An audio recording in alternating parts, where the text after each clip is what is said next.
Untuk ASN ini karena memang terutama madrasah, ya kan. Madrasah kita Bu di Kabupaten Jember itu kita punya satker madrasah negeri itu 20 satker. Minnya ada 6, MTS-nya ada 11, kemudian mannya ada 3.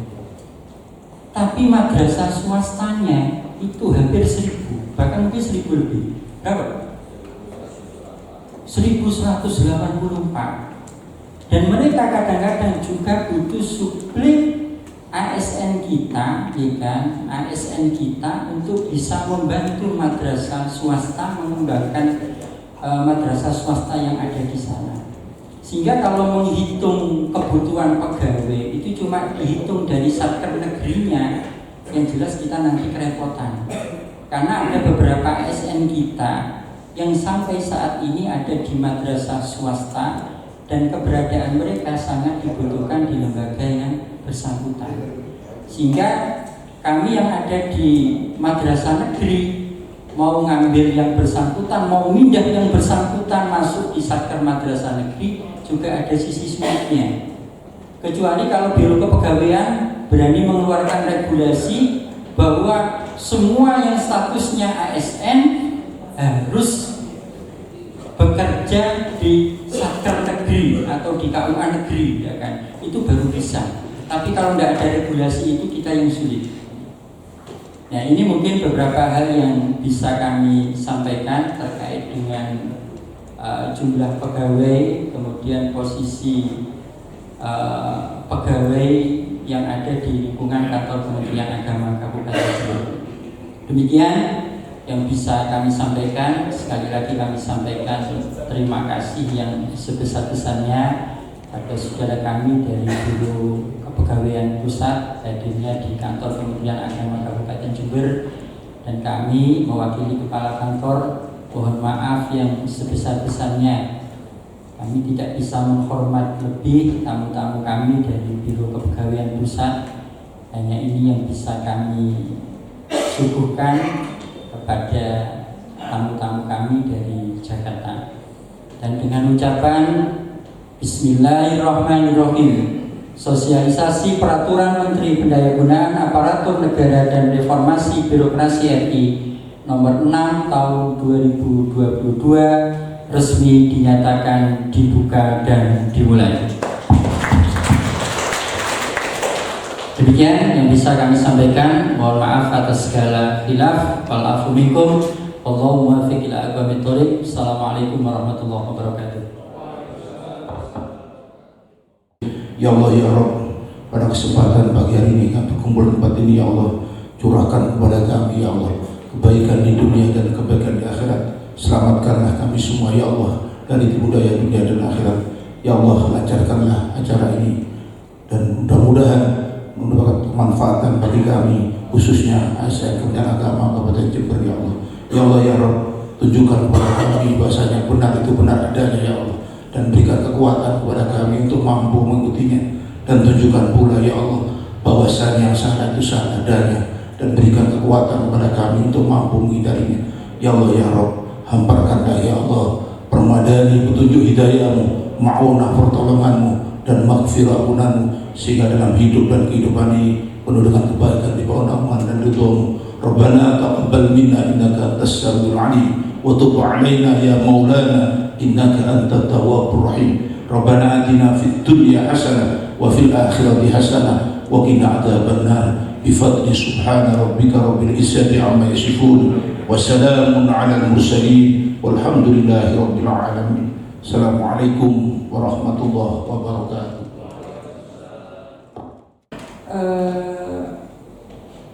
Saya mungkin akan memberikan sedikit informasi izin terkait dengan honorer. Jadi akhirnya pada kesempatan ini mungkin ada tiga agenda yang akan saya sampaikan. Yang pertama terkait dengan honorer, terus terkait dengan anomali data atau margin of error itu sendiri, juga terkait dengan pengelolaan kinerja berdasarkan varian 46. Terkait dengan honorer izin Pak Kasubag itu memang itu sudah menjadi perbincangan tidak hanya honorer yang ada di sini atau pimpinan-pimpinan stakeholder yang ada di Jember, tapi sesungguhnya itu pegawai honorer itu sudah menjadi isu nasional ya, sehingga sudah terjadi pembahasan oleh Komisi 2 DPR itu bagaimana 2,3 juta honorer yang ada di seluruh Indonesia itu tidak diberhentikan begitu saja karena memang sangat dibutuhkan, khususnya di Kementerian Agama di beberapa titik akan lumpuh itu ketika tidak ada honorer itu. Makanya ada wacana terkait dengan honorer itu tidak menambah honorer, akan dipertahankan, tapi itu masih digodok di Komisi 2 DPR dan tidak mungkin itu tidak akan menjadi perhatian daripada wakil-wakil kita yang ada di DPR itu terkait dengan honorer. Terus yang kedua terkait dengan data. Data sesungguhnya adalah rohnya organisasi ya, data. Ada beberapa program Pak Kepala Biro Kepegawaian itu terkait dengan data. Kedepannya kita itu naik pangkat otomatis, harapan Pak Karo. Lah, salah satu syarat kenaikan pangkat otomatis itu kita kan sudah berbasis digital. Salah satu syarat adalah datanya harus valid. Kenapa data harus valid? Karena ketika naik pangkat ada beberapa syarat harus dipenuhi. Contohnya, kalau kita naik pangkat reguler aja untuk jabatan administrasi, mungkin sedikit saya memberikan informasi, jabatan administrasi itu siapa aja? Yang dulu namanya jabatan struktural. Jadi jabatan administrasi paling tinggi itu ada di pusat. Yang dirjen yang dulu dibilang eselon 1 itu namanya JPT Madya. Yang ex eselon 2 itu namanya JPT Pratama. JPT itu jabatan pimpinan tinggi. Jadi kalau dulu namanya jabatan struktural, sekarang namanya jabatan administrasi. Yang pertama ada JPT Madya, setelah itu yang eselon 2 JPT Pratama, yang eselon 3 itu namanya jabatan administrator. Jadi Pak Kakan Kemenak itu adalah jabatan administrator.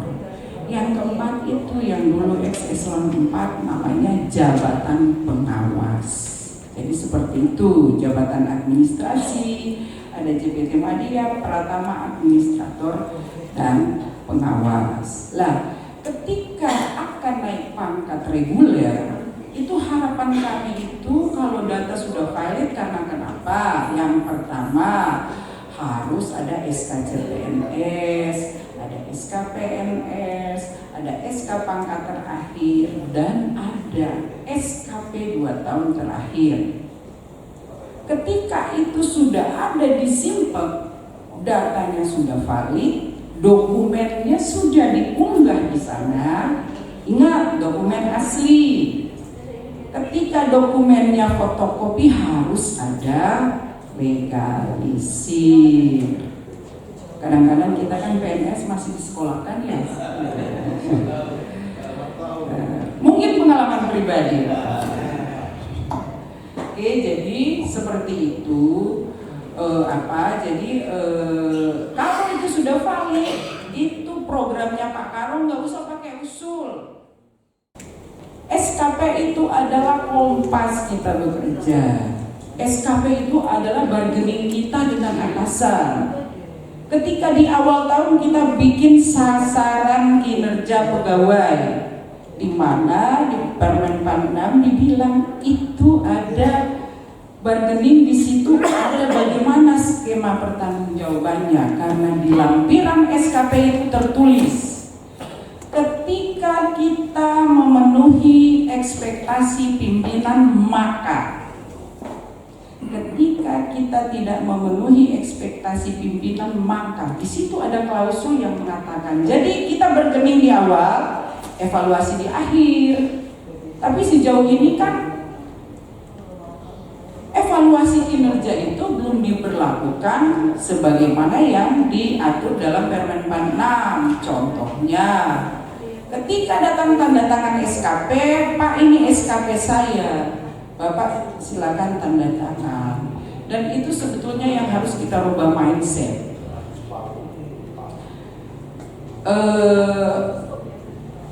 Dalam Permenpan 6 evaluasi kinerja, apalagi ini sudah ada edaran Setja, edaran BKN untuk menggunakan e-kinerja dan tukinnya akan otomatis terhitung di sana. Kami akan melakukan sosialisasi tanggal 27 ke seluruh Indonesia. Itu akan webinar dari Kemenang, pasti cuma diwajibkan satu karena Kemenang aja sudah sekitar 520 ya, ditambah PTKN dan sebagainya. Itu nanti narasumbernya dari BKN itu wajib menggunakan e-kinerja BKN. Tahun 2021 SKP kita berdasarkan Permenpan 8 tahun 2021. Januari sampai Januari sampai Juni itu berdasarkan PP 46 tahun 2011 dan Perka BKN nomor 1 tahun 2013. Juli sampai Desember berdasarkan PP 30 tahun 2019 dan Permenpan 8 tahun 2021. Nah, sekarang saya tanya, yang ada di dalam ruangan ini sudah buat SKP tahun 2022 belum? Oke. Kembali lagi saya tanya, Permenpan 8 itu kan cuma setengah tahun. Kenapa dia berubah Permenpan 6? Ayo, adakah yang tahu kenapa cuma setengah tahun Permenpan 8 diberlakukan? Terus dia sudah Permenpan 8 itu ada 294 halaman. Permenpan 6 ini ada 240 halaman. Lah, rentan waktu cuma setengah tahun dia berubah. Kenapakah itu? Adakah yang bisa menjawab?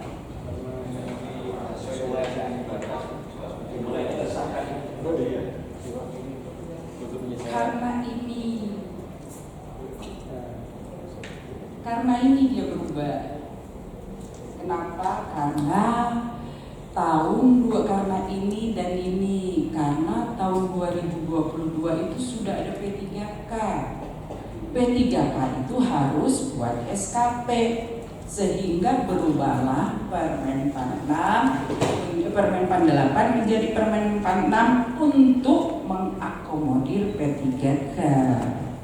Permenpan 8 itu adalah sistem manajemen kinerja PNS, sementara P3K itu adalah ASN. Sehingga kenapa dia pengelola ini Permenpan 6 itu adalah pengelolaan kinerja pegawai ASN, aparatur sipil negara, itu adalah PNS dan P3K. Jadi kalau ditanya kenapa dia berubah cuma setengah tahun, itu karena untuk mengakomodir P3K. Sudah tahu Pak? Oke. Mungkin bapak-bapak kan sudah buat, tapi apakah proses bisnis yang dibuat oleh bapak-bapak dan ibu-ibu sudah sesuai dengan Permenpan 6? Mungkin saya akan sedikit memberikan informasi kenapa, terutama kepada pimpinan-pimpinan. Kenapa? Karena di sana di evaluasi kinerja ada yang namanya ongoing feedback atau umpan balik berkelanjutan. Ke depan untuk JF PAK-nya adalah SKP. Sudah tidak ada dupak lagi, tinggal konversi PAK SKP-nya menjadi angka kredit. Ketika dia mempunyai predikat kinerja sangat baik, itu berarti perkalian koefisien jabatan fungsionalnya tahun itu dikali 150% ketika sangat baik. Jadi kalau ada kepala KUA, dia ahli media, koefisiennya per tahun itu adalah 37,5.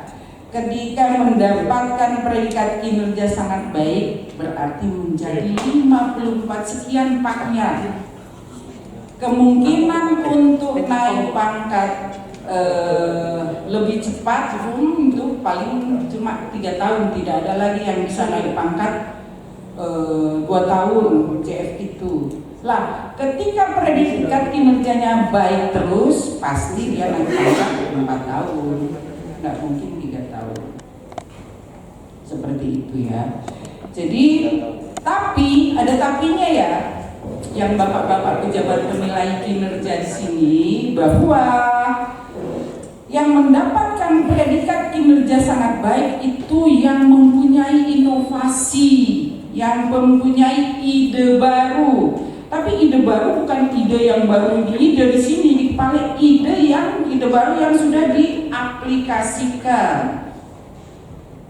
Jadi ada guru, ada penyuluh itu, coba lihat di YouTube, banyak penyuluh yang punya ide-ide kreatif yang meningkatkan mungkin moderasi beragamanya, mungkin informasi tentang hajinya atau informasi tentang wakaf zakatnya, silakan aja berkreasi. Guru-guru juga mungkin, saya gunakan media pembelajaran seperti ini supaya anak-anak lebih semangat belajar. Caranya kita menganggap itu berhasil ketika saya masuk di sini nilai rata-ratanya 7. Ketika saya memberikan cara dengan media pembelajaran ini, terus dia naik 8. Berarti punya inovasi. Jadi ingat bapak-bapak pejabat penilai kinerja bahwa yang bisa diberikan predikat kinerja sangat baik hanya yang mempunyai inovasi dan ide baru.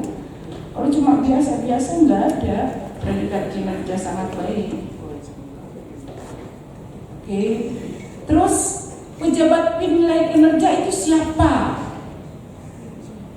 Kata Permen 46, pejabat penilai kinerja itu adalah minimal pengawas, minimal eselon 4, ya, atau yang diberikan kewenangan khusus. Yang diberikan kewenangan khusus itu siapa?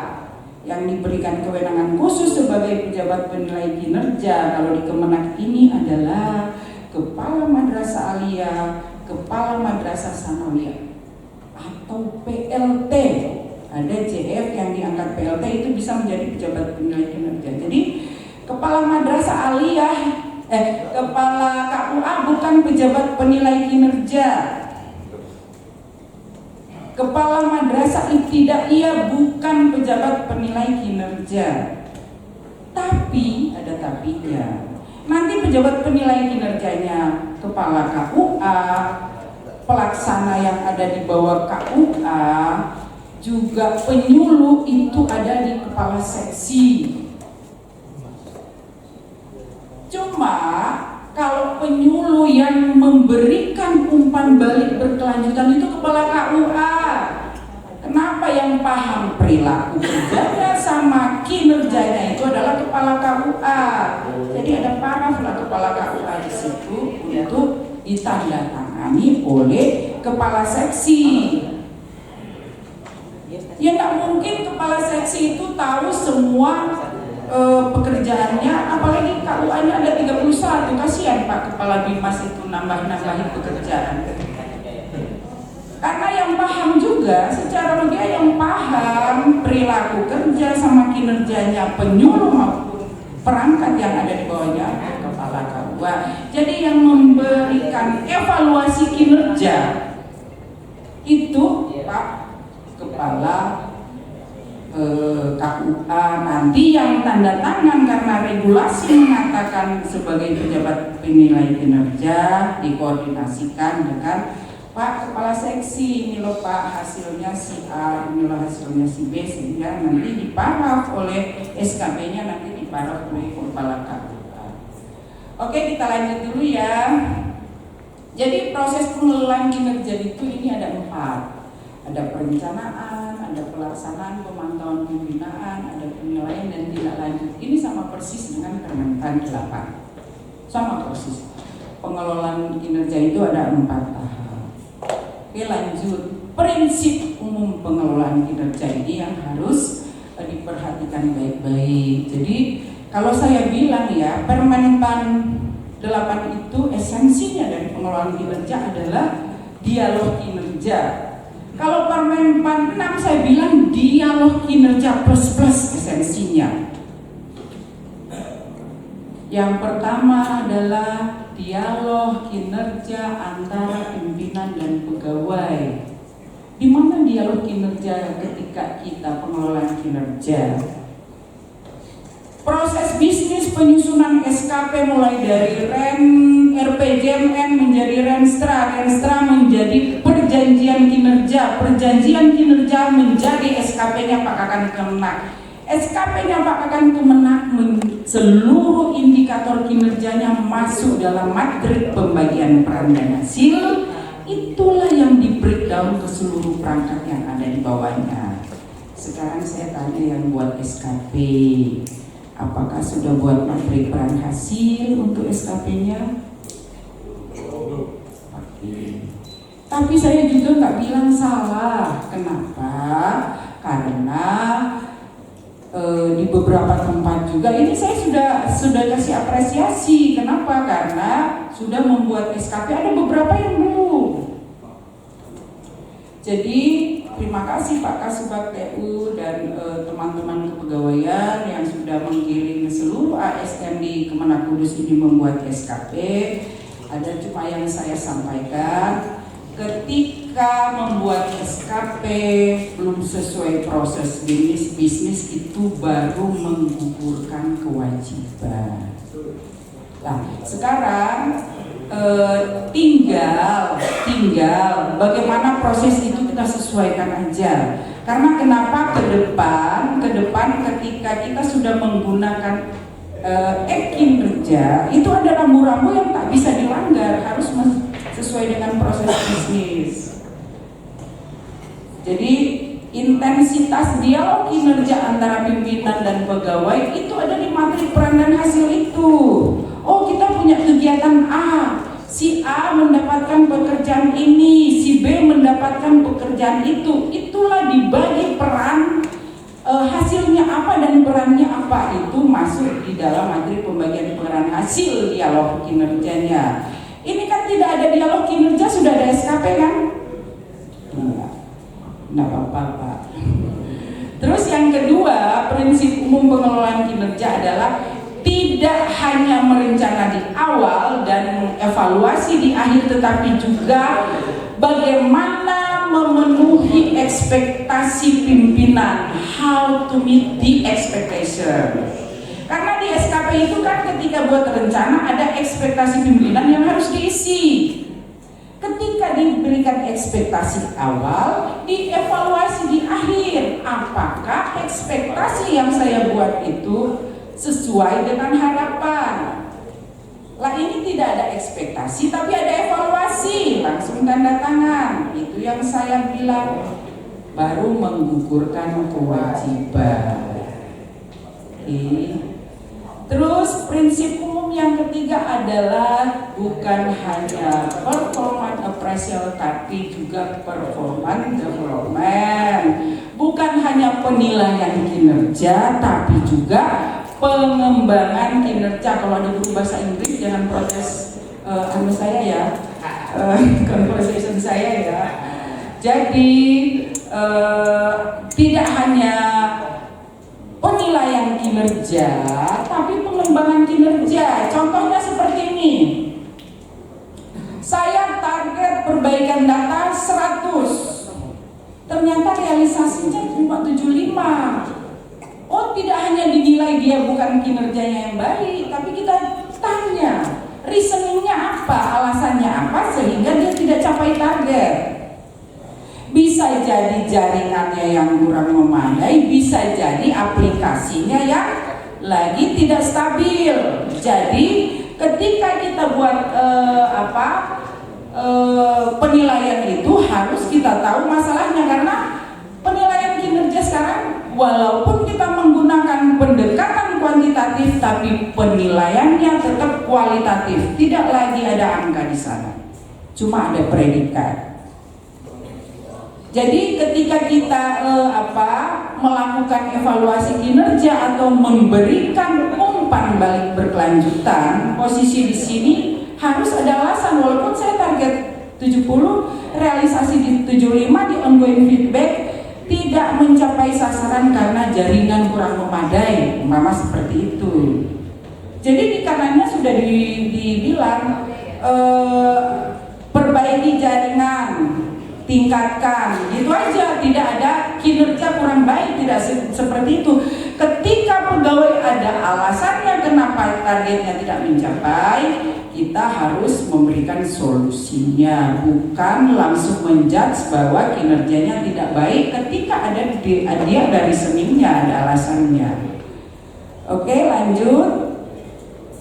Kinerja individu harus mendukung kinerja organisasi. Itu yang saya sampaikan, dia harus cascading dari RPJMN masuk ke Renstra jadi perjanjian kinerja menjadi SKP Pak Kakan Kemenak, SKP Pak Kakan Kemenak, seluruh indikatornya masuk di materi pembagian peran hasil. Itulah yang di breakdown ke seluruh perangkat yang di bawahnya, sehingga kinerja individu mendukung kinerja organisasi.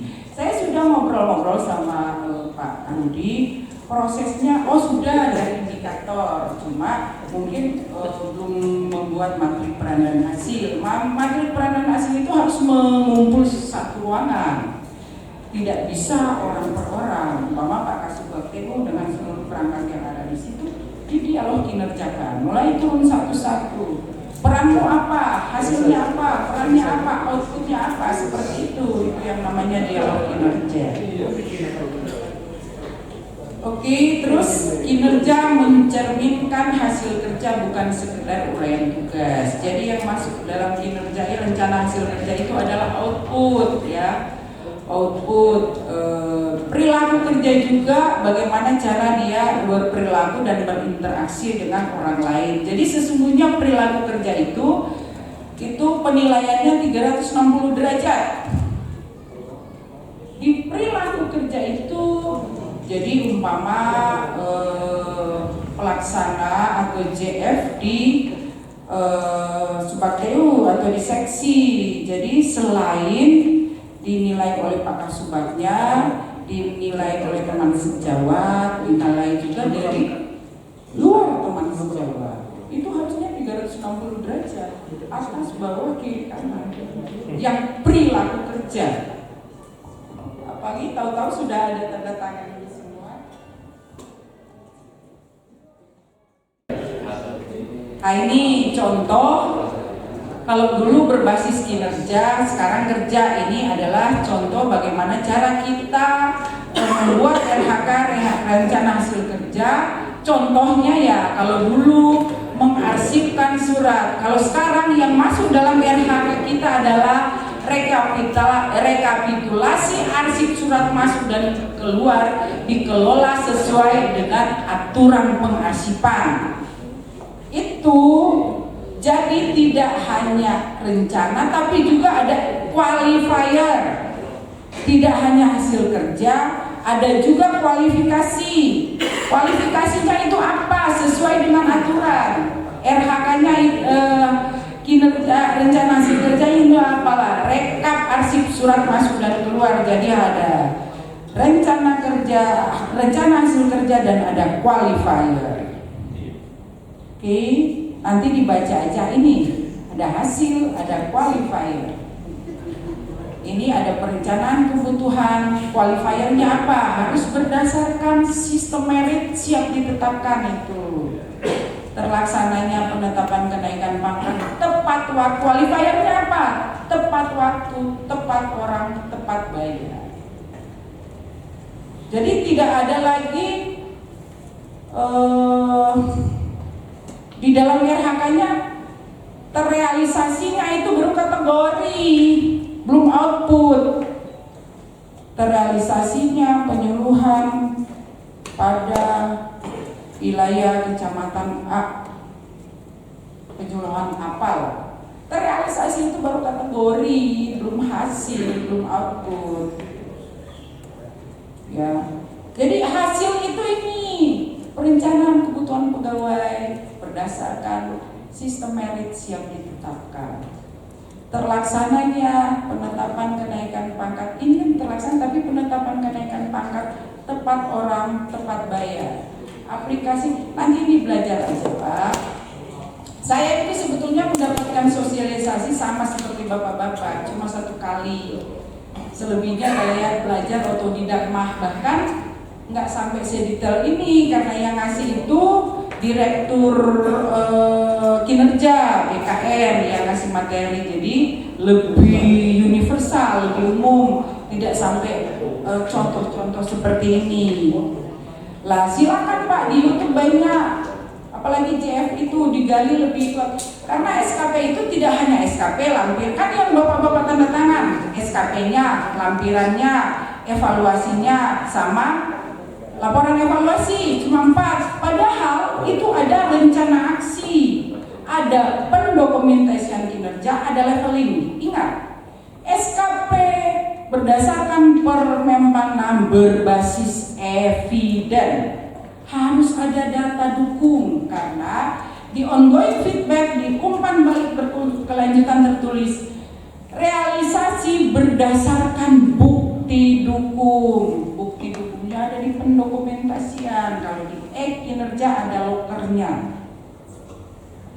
Nggak usah fisik Pak, digital aja. Oh, kalau ikut seminar, screenshot pada saat saya ikut seminar itu ada surat tugas, lampirkan itu. Itu yang akan dinilai oleh pejabat penilai kinerja karena SKP adalah Pak. Bukti dukungnya, oh pasti semua ini datang cuma dengan minta tanda tangan, nggak ada bukti dukung. Yang pakai bukti dukung siapa ya?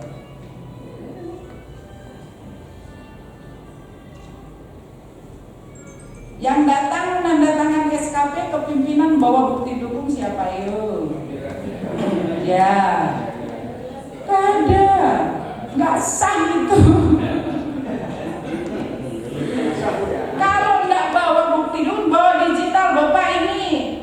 Saya kirim flash disk atau saya kirim WA, Bapak dilihat. Oh, RHK 1, bukti rencana aksinya ini, bukti dukungnya ini. Oke? Sampai sini siapa yang mau bertanya? Ayo, biar saya minum dulu.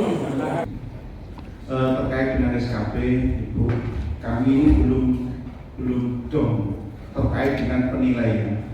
Karena kami di madrasah itu ada 2 penilaian yang otoritasnya di kepala madrasah, yaitu terkait dengan PKG, penilaian kinerja guru. Maksud saya, apakah SKP itu include atau sinkron dengan penilaian kinerja guru untuk acuan penilaian SKP itu sendiri?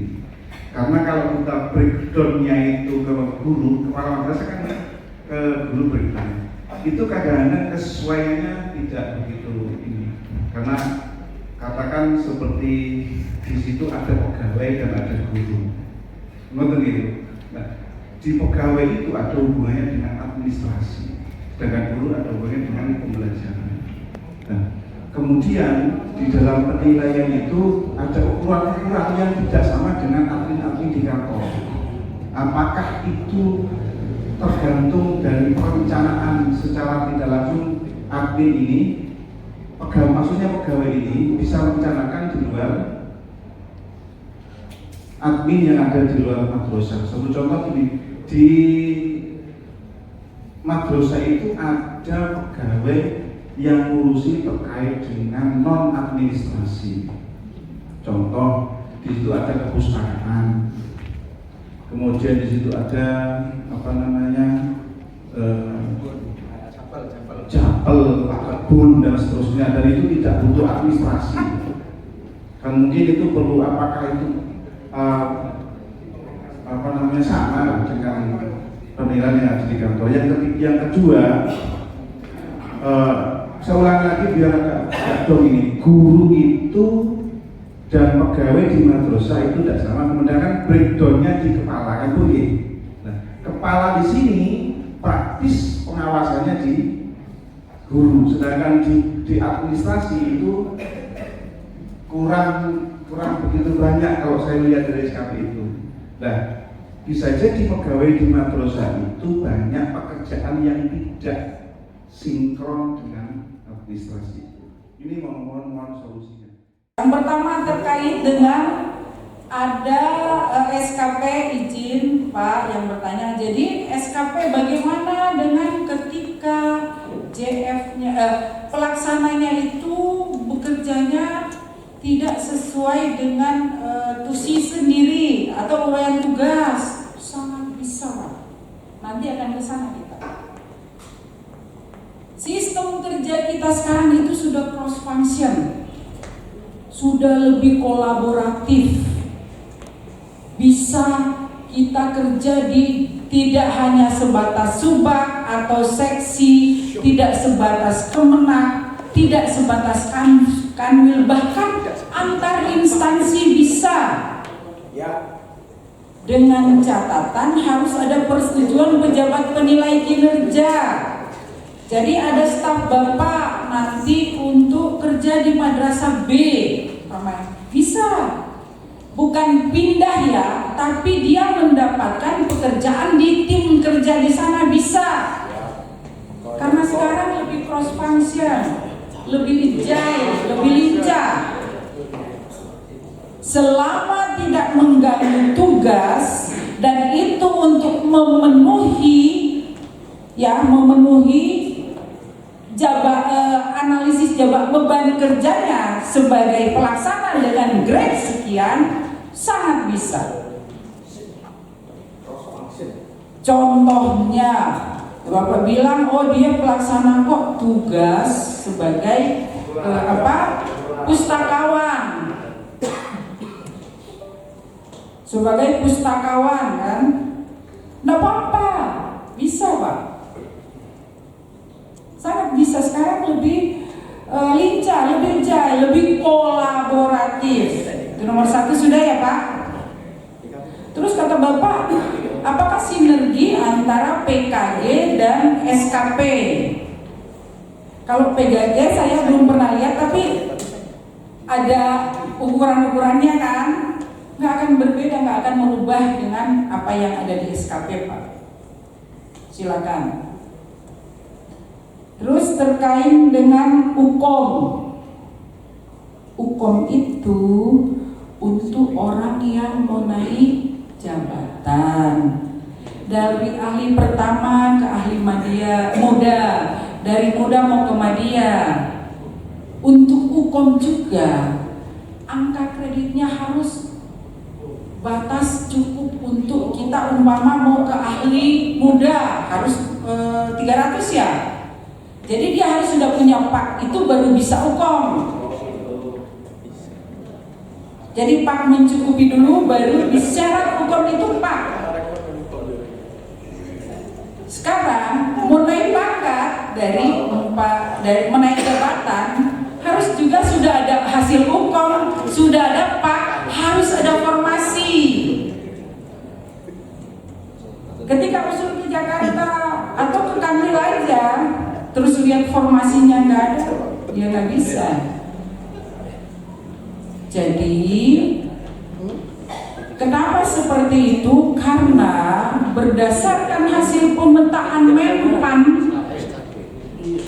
itu banyak tempat yang berlebih, banyak juga tempat yang kosong, sehingga sesungguhnya harus diberlakukan pola distribusi pegawai. Redistribusi itu apakah mau guru di kecamatan A taruh di kecamatan B? Apakah mau guru di kabupaten A dipindahkan ke kabupaten B? Yang sesungguhnya ketika dilantik sudah bersedia ditempatkan di seluruh wilayah NKRI.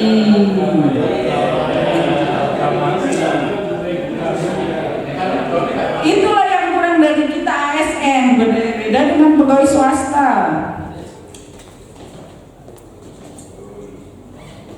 BKN ketika mau jadi direktur, dia itu masih ditaruh di Papua, dia taruh di wilayah-wilayah terujung, atau minimal dia kanrek.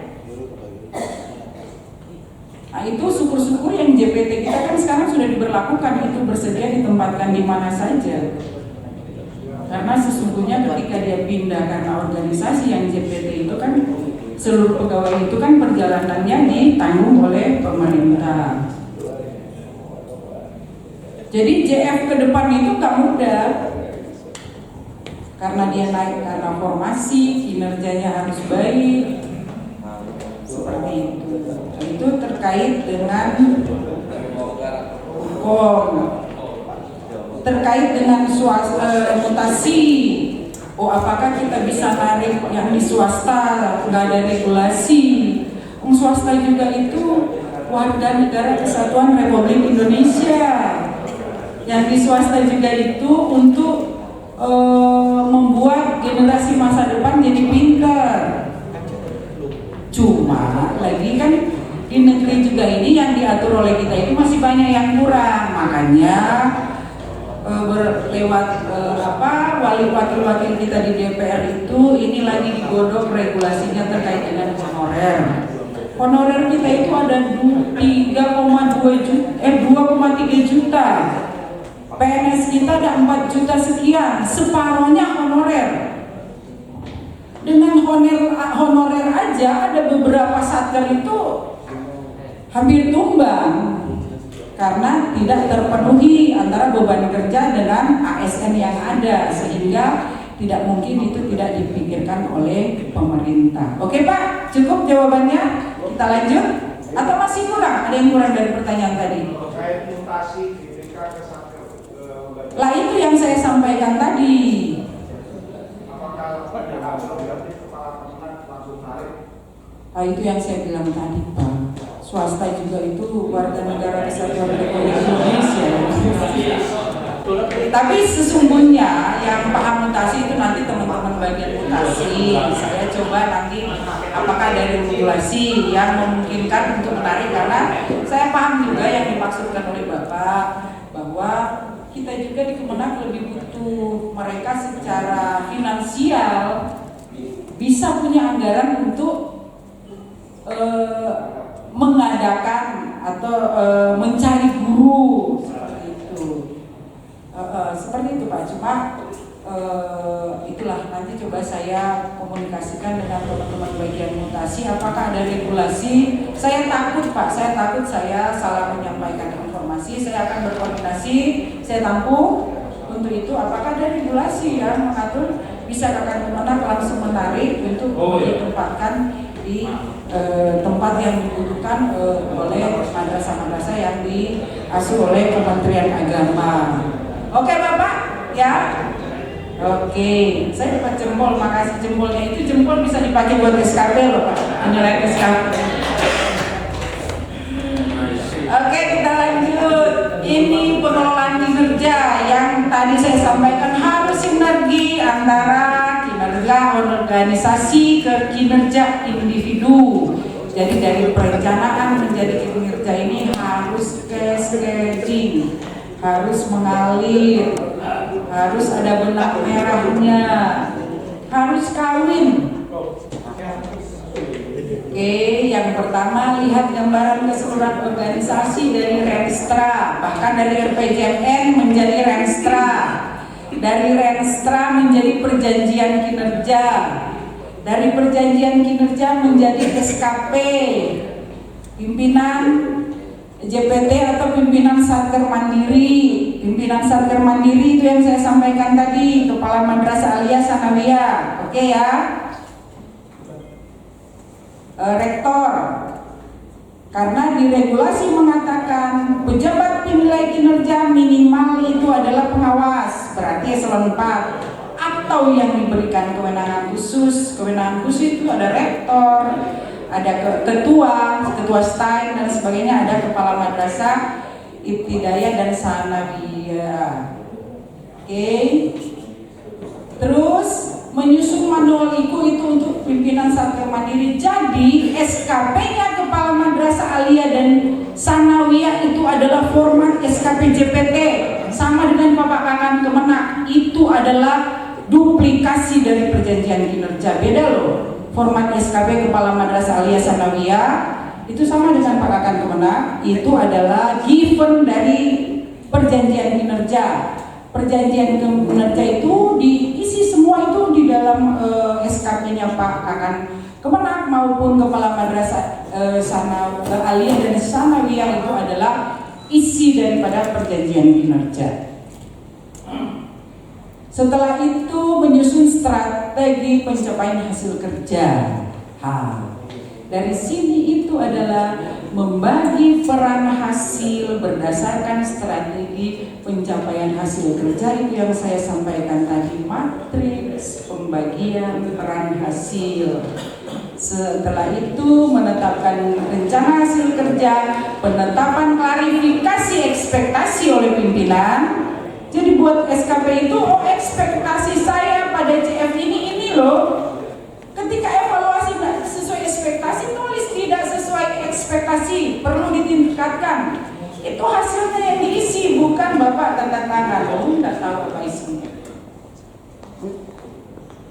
Baru menyepakati sumber daya. Jadi sumber daya juga sini penting dan konsekuensi ada di sini. Ini yang saya sampaikan di lampiran SKP, di situ ada bargaining. Itu ada kontrak antara ASN dan atasan, karena di konsekuensi pencapaian hasil kerja sini ada plus dan minus, ada reward dan punishment. Ketika memenuhi ekspektasi maka, ketika tidak memenuhi ekspektasi maka, itulah yang nanti dievaluasi. Ini proses dari RPJMN, Renstra, perjanjian kinerja jadi SKP JPT, baru SKP JPJF. Dari sini ke sini ini yang ada materi pembagian peran hasil, yang ada dialog kinerja itu ada di sini. Oke, lanjut. Ini format SKP kualitatif untuk JPT atau pimpinan Satker Mandiri. Jadi format SKP itu format SKP JPT pimpinan Satker Mandiri dan format SKP JAJF, jabatan administrasi dan jabatan fungsional. Selain itu ada juga pendekatan kualitatif dan kuantitatif. Ini adalah kualitatif untuk JPT dan pimpinan Satker Mandiri. Pimpinan Satker Mandiri di sini adalah kepala madrasah aliyah dan kepala madrasah ibtidaiyah, juga kepala Kemenak. Jadi format SKP kualitatifnya seperti ini ya.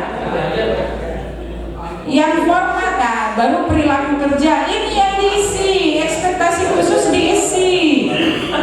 Buat SKP awal itu ini diisi oleh pimpinan, bukan ujuk-ujuk terus ada penilaian.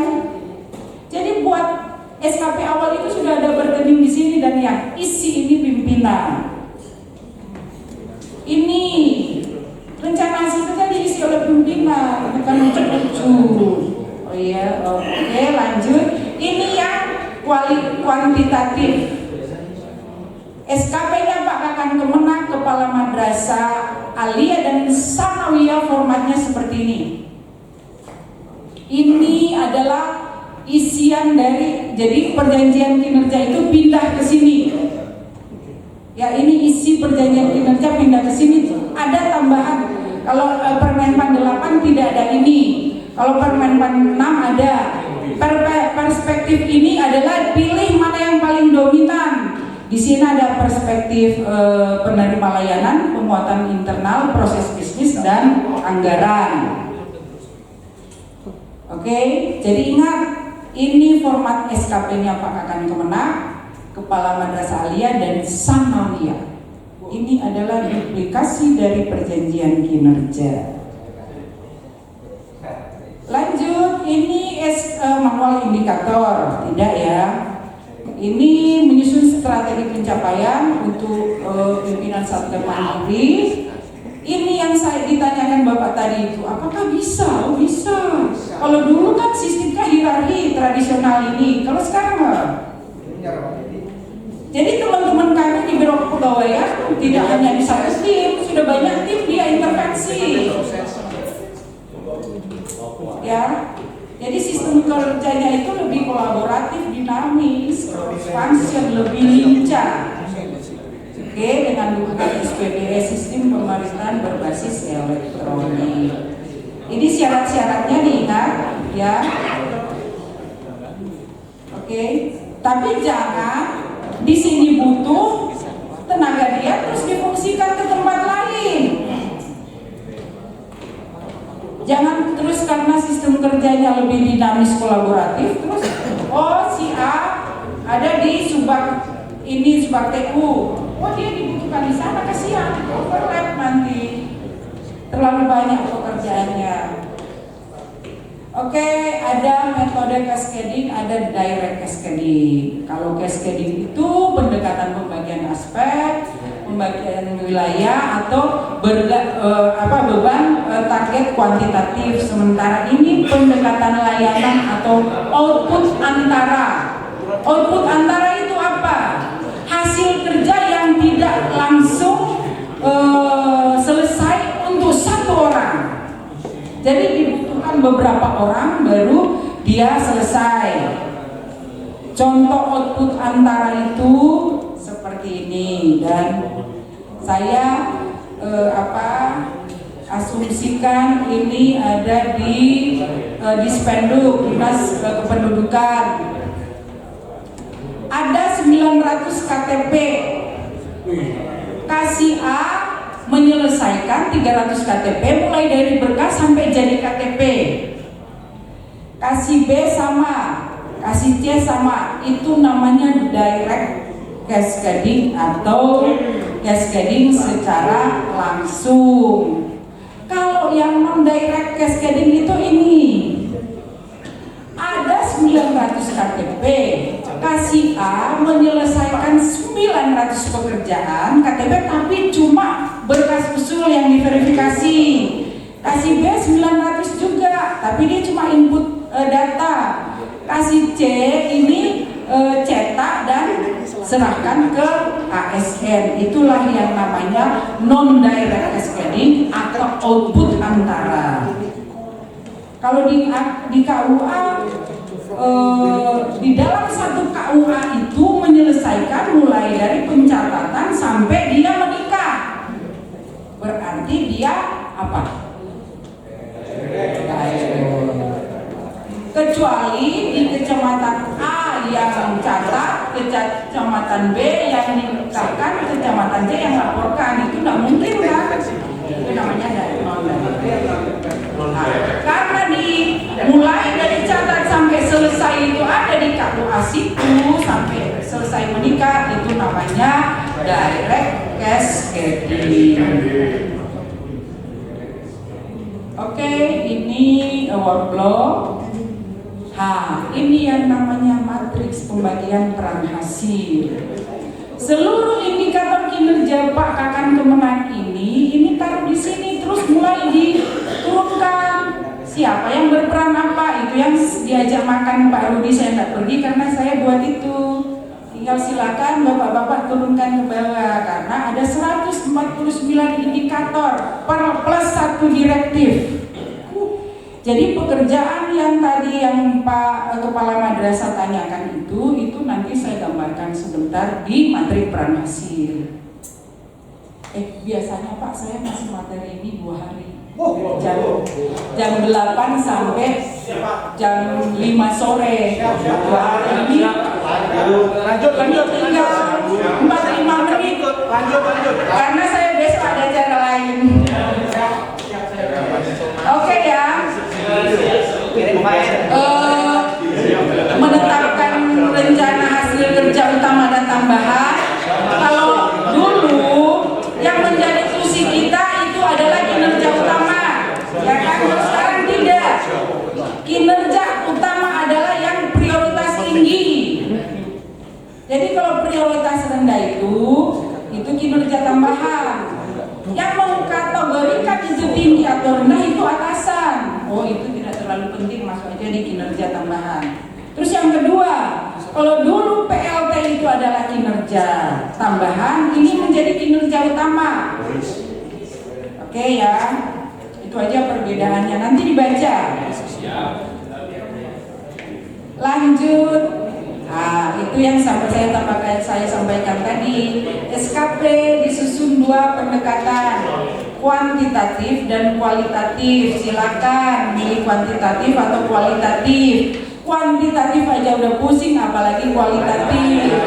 Karena kualitatif itu dia deskriptif.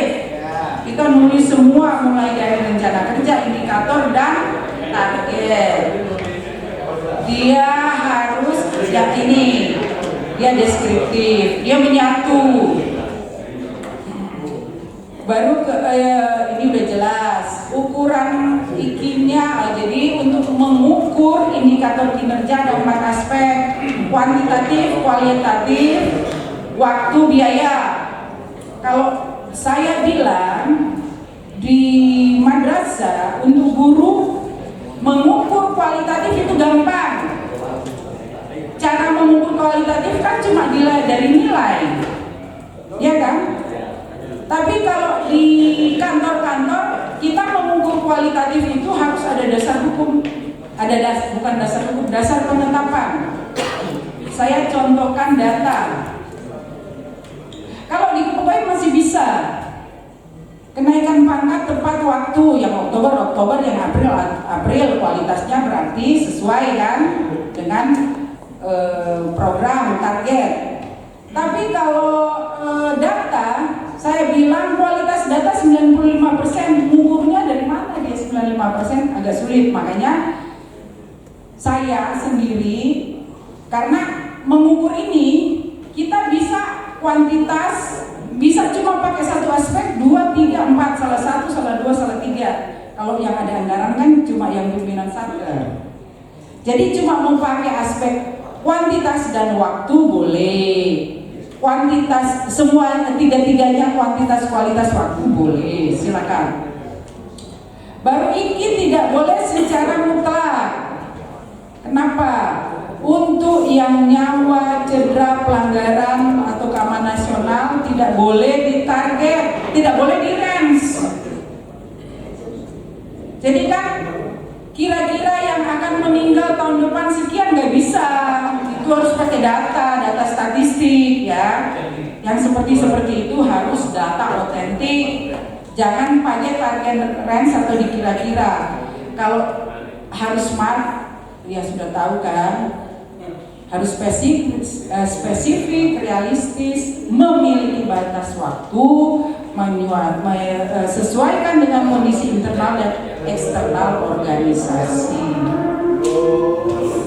Upaya mensinergikan. Jadi di sini kolom 2 ini adalah rencana hasil kerja pimpinan yang diintervensi.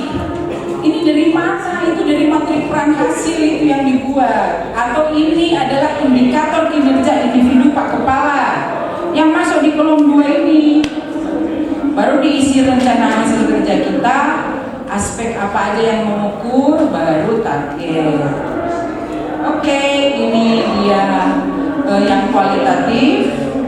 Terus lampirannya ini akan diisi, sumber daya yang dibutuhkan, skema pertanggungjawaban, konsekuensi berdasarkan Renstra dan seterusnya. Terus prioritas dalam rangka pencapaian hasil. Ini untuk mengisi klarifikasi ekspektasi. Inilah lampiran SK tadi. Itu yang saya bilang ada bargainingnya di sini. Apabila memenuhi ekspektasi, maka apabila tidak, ini tanda tangan kiri kanan. Saya lihat ada di SKP Pak Bapak itu cuma tanda tangan ini, nggak bisa. Semua itu harus ada tanda tangan pejabat penilai dan pegawai yang dinilai, wajib itu. Semua format. Nah ini nanti silakan dibaca. Terus masuk ke evaluasi, tinggal dikit. Ada evaluasi dong. cara menilai. Ini mumpung ada bapak-bapak pejabat penilai kinerja. Bagaimana sih yang evaluasi dong? Di dokumen sini, di sini, tadi dong, sini, di sini, buka yang evaluasi. Nah ini evaluasi. Oke, lanjut, dibesarin dong. Ya. Oke, ini tadi sudah evaluasi kinerja, ini tadi sudah, ini juga sudah. Siklus itu evaluasi kinerja ada 4 periode. Ada 4 triwulan, ada evaluasi triwulan, ada evaluasi akhir, berarti ada 5. Ada juga LH, laporan bulanan untuk kinerja kan, pembayaran tukin. Laporan kinerja harian yang menjadi laporan bulanan. Nih, siklus pendek, siklus penuh. Tapi semuanya ini harus dibuat. Lanjut. Evaluasi kinerja, tetapkan capaian organisasi. Ingat, predikat kinerja organisasi kita tidak mungkin A, tidak mungkin istimewa. Kenapa? Karena evaluasi RB kita baru B. Terus tetapkan pola distribusi predikat kinerja.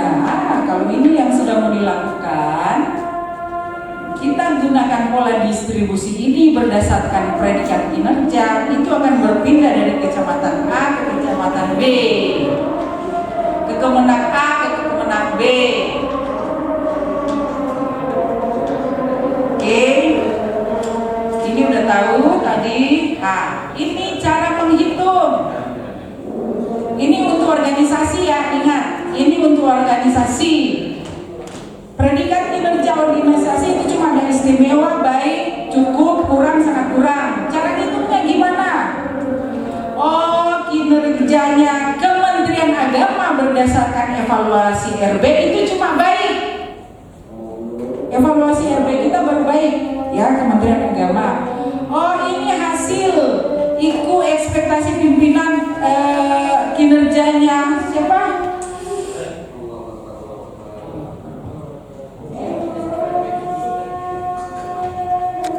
Menetapkan capaian kinerja organisasi di kita itu belum bisa dapat istimewa. Kenapa? Karena evaluasi RB kita Kemenag baru baik. Nah, ketika pun di sini kita dapat predikat kinerja di atas ekspektasi, ini cara ngitungnya gimana? Umpama ini Pak Kasubag kasih ada orang di atas ekspektasi, ini berarti cara ngitungnya dari predikat kinerja organisasi berdasarkan evaluasi indeks RB baik, ini ditarik ke atas, ini ditarik ke kanan. Jadi kinerja organisasi, predikat kinerja organisasi di sini berarti baru baik, ya. Lah, ini yang namanya 9 box, 9 kotak. Cara mengukurnya dari sini. Demikian juga dengan, ini adalah kurva distribusi. Jadi kalau predikat kinerjanya istimewa seperti ini, berarti ada yang sangat baik, butuh perbaikan, ada kurang, ada sangat kurang. Tapi kalau posisinya cuma di gini juga bisa jadi, cuma ada baik atau begini, ya ada butuh perbaikan, bisa jadi. Nah, sekarang predikat kinerja pegawai. Bagaimana cara kita evaluasi? Evaluasi dulu ya. Kita ke evaluasi dulu. Jadi menetapkan predikat kinerja, caranya memberikan feedback, umpan balik rencana hasil kerja, memberikan umpan balik perilaku, baru memberikan rating, masukkan dalam kuadran predikat pegawai dapatkan melalui kuadran. Ini kalau JPT, ini JAJF, ini by system. Kalau by system, siapa yang melakukan? JPT. Toh pejabat struktural, atau tadi yang pimpinan Satker Mandiri sebagai pejabat penilai kinerja, atau siapa lagi? Oh, ada kepala KUA yang ngasih feedback. Jadi yang isi ini loh, yang saya bilang tadi itu ongoing feedback atau umpan balik berkelanjutan ini loh, umpan balik berkelanjutan berdasarkan bukti dukung. Yang ngasih ini itu pejabat penilai kinerja. Yang saya tambahkan tadi, oh kasihkan di sini yang isi kepala KUA untuk penyuluh, karena yang tahu kinerjanya penyuluh kepala KUA, apalagi kepala KUA yang jauh dari kantor ini, masa kepala seksi tahu sehari-harinya? Nggak mungkin. Walaupun nanti tidak tanda tangan, kata KMA 912, pejabat yang tanda tangan penyuluh itu kepala KUA. Itu juga memang belum dicabut. Kami masih proses perubahan berdasarkan Permen 46, ya. Jadi yang sudah terlanjur kemarin, saya tidak berani bilang itu ya udah sudah terlanjur ya kepala KUA tanda tangan yang 2022. Tapi 2023 jangan, ya. Oke. Jadi yang memberikan umpan balik itu pejabat penilai kinerja atau yang penyuluh sama di bawah KUA itu, yang isi ini realisasi ini itu kepala KUA atau pejabat penilai kinerja, kepala madrasah. Demikian juga di MIN. Kepala MIN itu bukan pejabat penilai kinerja, tapi yang paling paham gurunya kan bukan kepala seksi. Kinerja sama perilaku kerjanya yang tahu kepala MIN. Makanya nanti kepala MIN yang memberikan umpan balik, tapi yang tanda tangannya kepala seksi Penma. Oke. Ini jadi ketika kita target ini, kita realisasi ini, baru dapat ini. Ini yang diberikan ini berdasarkan bukti dukung. Adakah yang datang tanda tangan bawa bukti dukung?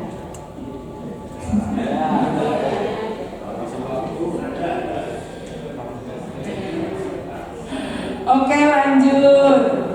Ini jangan lupa perilaku kerja. Ini diisi.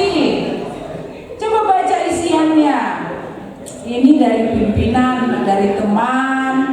Namanya siapa diisi, dari atasan, namanya siapa, ini dari stakeholder. Kalau dari stakeholder berarti pimpinan, ya, atasnya pimpinan, baru ada, silakan aja. Mau dari teman samping, kiri, kanan, atas, bawah, siapa aja, harusnya seperti itu. Jadi isi ini berdasarkan ini ekspektasi.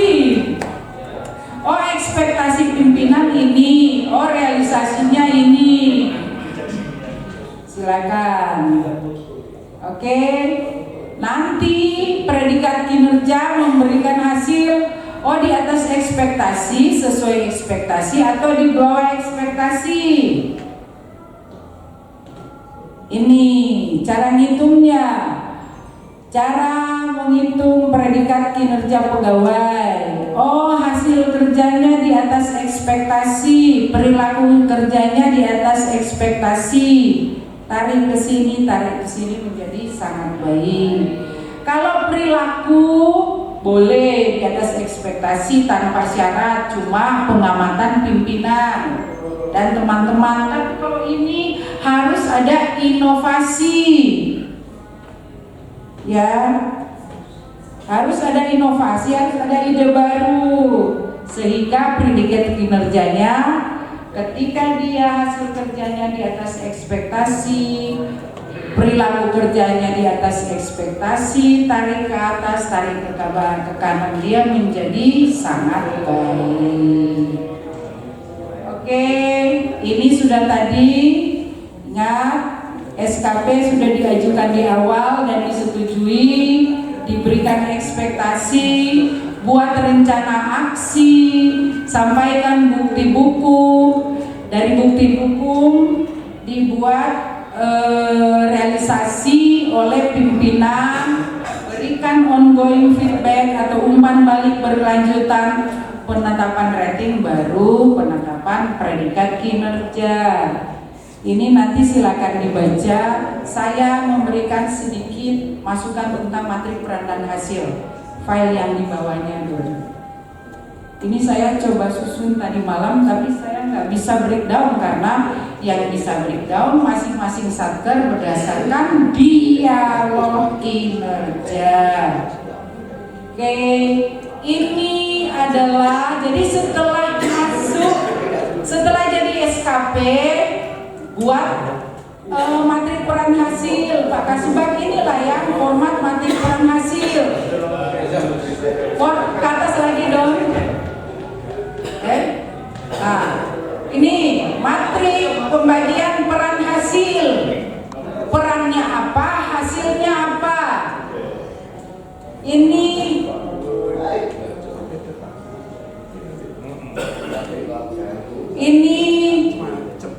dari mana ini? Ini dari SKP. Coba buka SKP Pak Kepala. Ini Don ini ya. Ini adalah SKP Pak Kepala dari perjanjian kinerja. Semua ini indikator kinerja individu ini itu masukkan dalam matrik pembagian peran hasil. Dari sini baru di breakdown ke bawah. Oh, indikator nilai kinerja penyuluh itu pekerjaannya sampai seksi Bimas Islam. Itu di breakdown ke bawah. Jadi pekerjaan apa aja itu di breakdown menjadi rencana hasil kerja. Inilah yang jadi SKP. SKP itu turunan dari sini. Oke, contohnya kita pergi yang contoh. Bagaimana cara membreakdown? Saya contohkan satu aja ya. Salah satu atau salah dua atau salah tiga.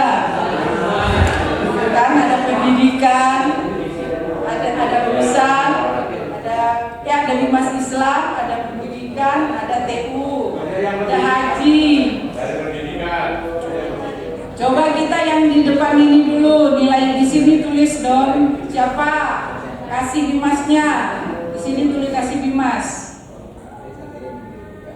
Kasih Bimas Islam tulis. Di kirinya tulis namanya siapa, Pak Kasihnya. Tulis Didi apa? Ada Pak Didinya ada di sini nggak? Oh, ini Pak Didi. Oke Pak Didi. Sekarang saya mau bertanya. Bawa ke sini dong. Sini dong. Sini. Pak Didi, nilai kinerja penyuluh agama itu apa outputnya? Apa yang dilakukan? Apa Pak? Ini cara dialog kinerja ya. Apa yang dilakukan Bapak Pak? Jangan merasa takut salah. Kita sama-sama belajar. Ya? Loh, ini Pak Didinya mana? Oh, berarti kalau tidak ada kita tidak bahas.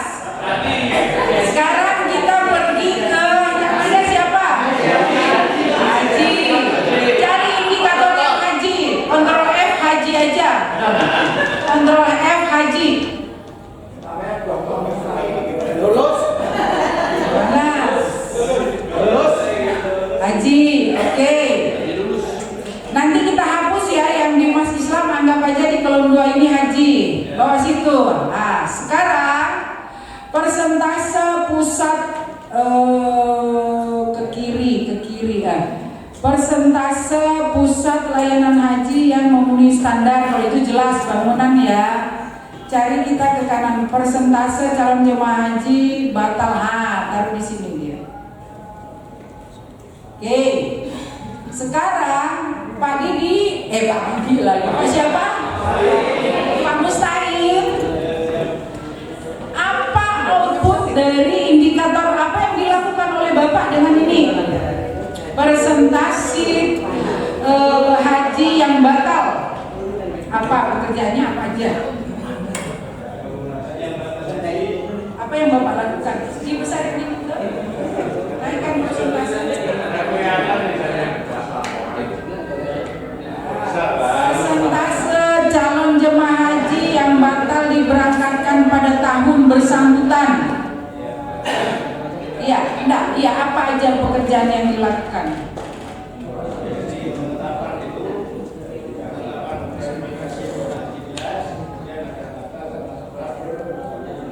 Berarti verifikasi dulu. Berarti dokumen, data, verifikasi calon jamaah haji yang batal diberangkatkan pada tahun bersangkutan tersusun sesuai data valid. Sesuai apa? Iya, maksudnya Bapak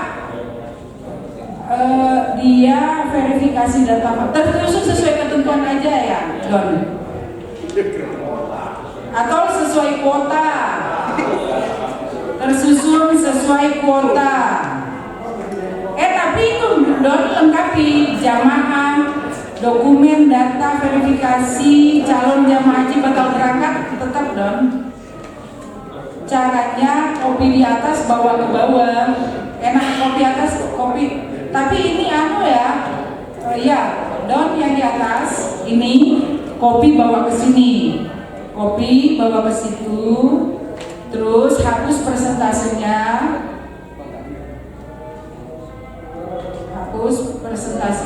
Ganti dokumen data calon jemaah haji batal berangkat tahun bersangkutan. Berarti di situ posisi di Bapak siap ditandatangani pimpinan. Itu sudah jadi RHK-nya Bapak, rencana hasil kerja yang ada di kolom 3. Itu 1. Lah, kan nanti di bawah Bapak ada lagi kan? Bagaimana cara breakdownnya? Di sini kopi itu dong bawa ke bawah. Kopi itu 1 bawa ke bawah. Doni kok sampai ke bawah? Di bawah yang tadi itu. Di bawahnya pas. Ya, master. Di situ jadi draft dokumen. Tambah aja draft dokumen. Draft dokumen atau konsep sama kan, dokumen ini tidak siap ditandatangani pimpinan, itu siap ditelaah pimpinan. Oke kan? Nah, nanti di sini kan proses data itu ada verifikasi data, siapa yang verifikasi diberi breakdown lagi. Jadi satu rangkaian ini akan menjadi output dari beberapa orang yang bekerja. Itu cara kita membreakdown indikator kinerja menjadi rencana hasil kerja. Kalau ini sudah dipetakan semua satukan kemenang, tinggal pindah-pindah karena di sebelah kiri coba bawa ke kiri dong. Di sini terus sampai di jabatan. Di sini punyanya Pak Kepala Seksi yang atas tadi Kak. Di bawah tulis Kepala Seksi, kasih Bimas, kasih Haji dan Umrah. Kasih PHU, tulis saja kasih PHU. Namanya Pak siapa? Pak Mustaqim. Oke, Mustaqim. Oh iya. Nah, terus di sini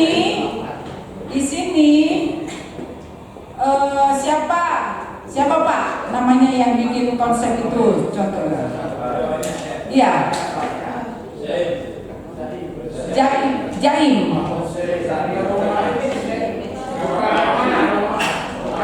Tulis saja Mukarramah sebagai apa? Jabatan pelaksana. Ya, jabatan pelaksananya apa? Oh, tulis aja Japel gitulah. Nanti diisi ya. Jabatan pelaksana. Oke, sudah. Nanti seterusnya akan terbagi habis satu indikator itu kepada seluruh kok yang ada di bawahnya.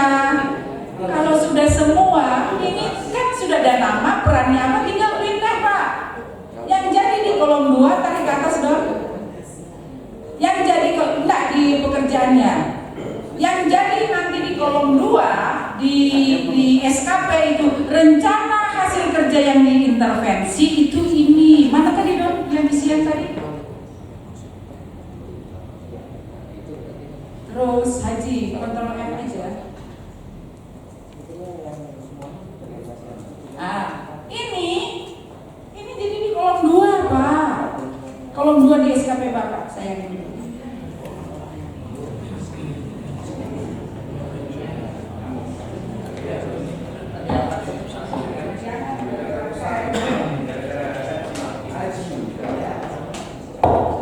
Kan di materi tadi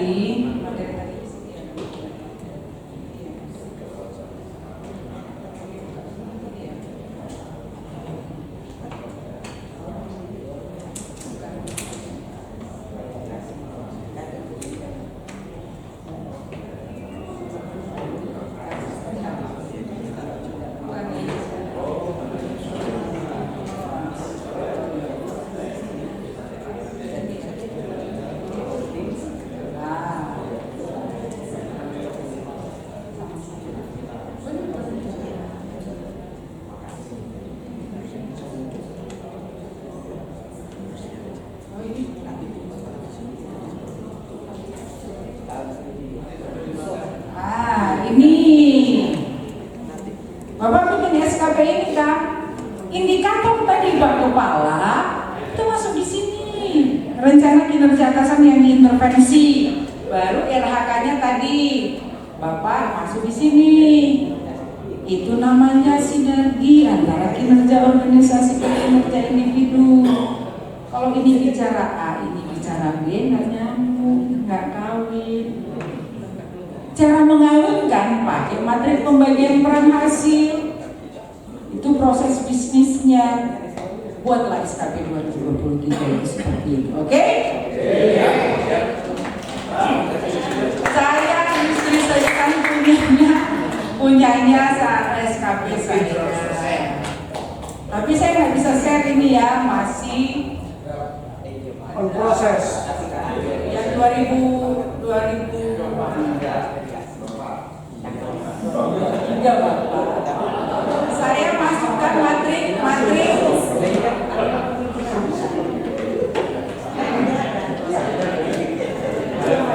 ini materi pembagian peran hasil baru tim kerja saya loh. Ini baru tim kerja saya. Ada 2 indikator Pak Karo yang kami intervensi plus 1 direktif. Direktif itu untuk apa? Indikator direktif untuk seperti yang dipertanyakan Pak Kepala Madrasah.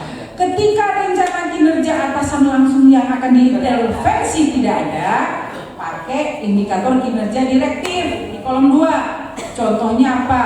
Oh, ada di Penmat dia tugasnya PBJ. Dia jabatan pengadaan barang jasa. Pasti tidak akan sinkron dari Pak Kepala Seksi, nggak akan ada bahasa PBJ di sana kecuali di TU.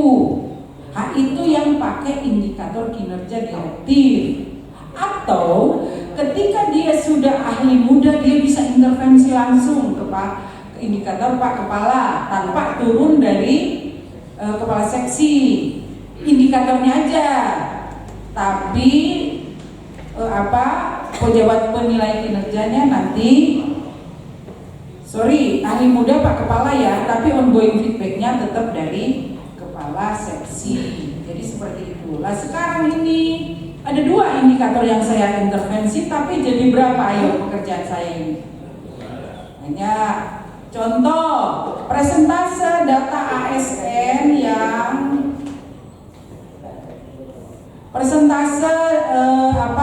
data ASN yang diupdate. Apa yang saya kerjakan? Ketika data diupdate, outputnya adalah meningkatnya validitas data kepegawaian. Jadi tidak lagi mengupdate data, tidak. Output yang kita kita masukkan di sana. Ketika data diupdate berarti meningkatnya validitas data kepegawaian ASN Kementerian Agama seluruh Indonesia yang mudah diakses melalui Simpek 4 atau Simpek 5. Sekarang kata Bapak, oh terus dokumen ketika jadi SKP saya, inilah SKP saya kan. SKP saya itu ini dari semua ini ya, dari semua ini yang di atas inilah SKP-nya. Sebentar. Inilah SKP saya. SKP-nya udah ini. Terus kata nanti Bapak bilang, Bapak gua bikin rencana aksi, bikin ini rencana aksinya. Terus evaluasinya mana? Contoh evaluasi. Ini evaluasi. Oh target saya 20.000, realisasinya ada 200 sekian. Oh berarti target dari itu ada 100 berdasarkan data entry log Simpek. Terus pimpinan mengatakan di atas ekspektasi pertahankan umpama seperti itu. Lo kata Bapak, Bapak-bapak Ibu-ibu emang ada bukti dukung, mana bukti dukungnya? Saya coba. Ini entry lognya, oke? Ini loh, ada semua, oke ya. Nah, sekarang di bawahnya lagi ada buku statistik. Ada buku statistik, mana buku statistiknya ada? Ini ada buku statistiknya. Oke, ini bukti dukung. Terus nanti ada apa lagi di sana? Ada data token, katanya ada 5.000 data taken. 5.000 sekian kan? Ini loh, ini 587, 518. Sekarang kita lihat di SKP. Di SKP-nya evaluasinya ini ada. Oke? Oke, sesuai. Pendokumentasiannya seperti ini, dicatat di belakang. Oh, saya dokumentasikan ini di sini. Oke? Oke lagi, baru tanda tangan. Oke, Bapak-bapak, Ibu-ibu, saya pikir cukup ya. Beberapa hal, demikian beberapa hal yang bisa dapat kami sampaikan. Kembalikan perkenalkan, saya Asri Yulianti. Saya pejabat fungsional perangkat komputer ahli muda pada kantor Kementerian Agama Kota Jember. Yang pertama yang kami tanyakan adalah setelah kami baca di Permen 6 tahun 2022 beda dengan Permen 8 2021 terkait pejabat penilai atau yang men-feedback dari SKP fungsional. Kalau yang lama itu jelas kalau fungsional itu semuanya di bawah eselon 3. Tapi kalau di Permen 46 itu hanya berbunyi minimal kurang CPT atau pelatihan kerja tadi. Atau yang diberikan kewenangan. Iya betul. Nah yang kami tanyakan untuk yang ahli muda itu siapa penilainya itu? Itu yang pertama. Kemudian yang kedua, untuk penilaian SKP itu kan nantinya akan dikonversi menjadi akreditasi sebagai dasar kami untuk melakukan ujian kompetensi nantinya. Nah pertanyaannya, bagaimana mekanisme konversi dari SKP ke SKP itu untuk menjadi SKP? Apakah itu kewenangan dari kabupaten atau kota, atau kanwil, atau tim penilai yang belum pernah ada? Seperti itu. Oke, terima kasih. Supaya keluarkan, saya langsung jawab baru ke belakang ya. Yang pertama, berdasarkan Permen 46 di situ tertulis pejabat administrasi atau yang diberikan kewenangan khusus. Itu yang saya sampaikan tadi, kewenangan khusus itu siapa? Rektor, PLT, Kepala Madrasah Aliyah dan Sanawiyah, itu yang diberikan kewenangan khusus karena dia pimpinan Satker Mandiri. Ya. Tapi yang kembali lagi sudah saya jelaskan tadi, sudah 2 kali sebetulnya pertanyaan ini. Ongoing feedback-nya tetap. Nah, iya. Berdasarkan Surat Edaran BKN nomor 1 tahun 2022, 2021 atau 2022, nanti kita lihat lagi ya. SE tentang pejabat penilai kinerja. Oke. Jadi di sana sudah tertulis kalau ahli muda itu kepala kantor atau JPT besar, ada 2. Itu untuk pejabat penilai kinerja. Itu udah jelas di Surat Edaran Sekjen nomor 1 tahun 2022 tentang pejabat penilai kinerja. Kalau dia ahli media, dia itu kepala kanwil. Oke. Tapi kembali lagi saya bilang, siapapun pejabat penilai kinerja, ongoing feedbacknya, masa Pak Kanwil tahu ada ahli media di sini kinerjanya? Tetap ada Pak Kasubag sama Pak Anak baru bawa ke sana, tidak terus loncat ke sana. Cuma karena regulasi bilang yang tanda tangan itu harus, tapi yang ngasih predikat kinerja tetap. Mbak, Prakom di mana? Subag TU. Iya, Pak Kepala yang tanda tangan. Tapi kan Subag TU yang ngasih nilai. Oke, karena regulasi bilang yang tanda tangan itu harus berdasarkan regulasi, tapi yang paham perilaku sama kinerjanya itu atasan langsung itu yang dari atas. Gitu juga dengan min. Oke, tidak ada pertanyaan lagi yang untuk ini karena saya sudah jelaskan ini yang ketiga kali. Udah paham?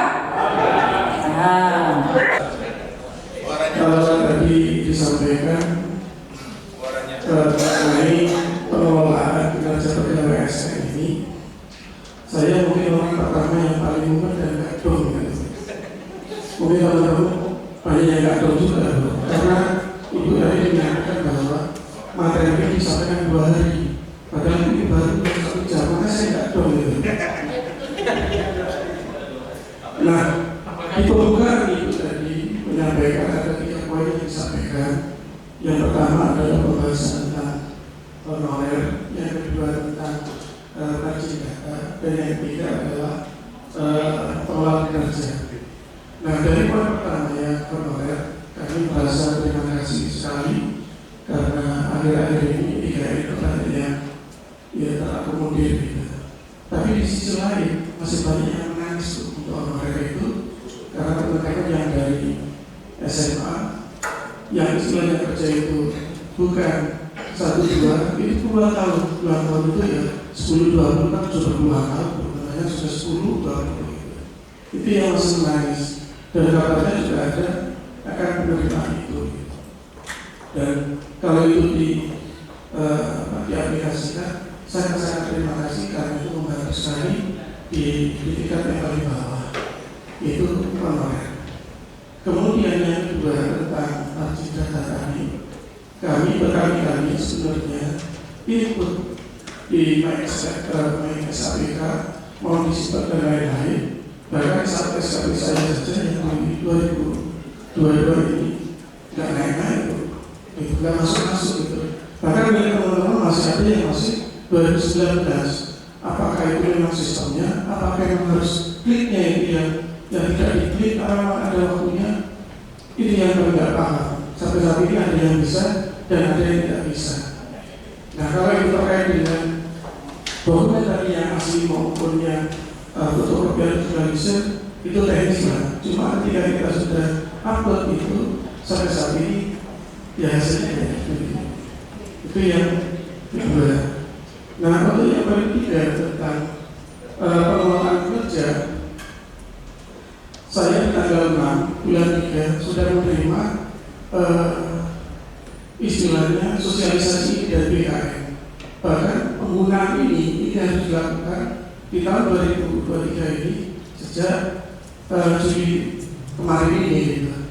Tapi sampai saat ini kami ketika itu mau input itu ya panggilan tidak akan bisa selama seperti yang disampaikan itu tadi, selama pimpinan itu tidak ya yang bawah ya nggak akan bisa masuk gitu. Karena pimpinan yang dari Kanwil kemudian dari kabupaten itu tidak melakukan kinerja, gimana kita masuk di wilayah itu gitu. Oke, masih ada lagi? Masih sebentar bukan foto ya sudah ada. Jadi gini Pak, yang saya maksudkan 2 hari tadi itu proses bisnisnya sama, cuma jamnya seperti ini yang saya sampaikan.